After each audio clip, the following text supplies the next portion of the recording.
দেশি মুরগি রান্না করব। আলু দিয়ে দিলাম সাথে।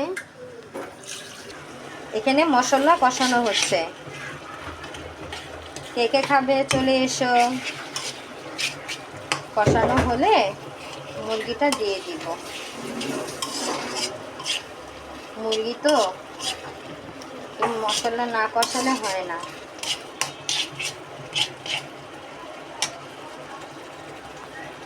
এখানে ডাল বসিয়ে দিলাম, ডাল রান্না করব।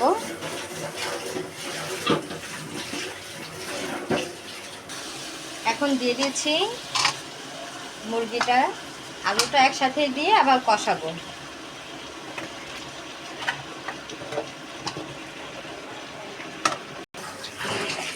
দিয়ে দিচ্ছি টমেটো কেটে, আস্তে আস্তে ফুটবে।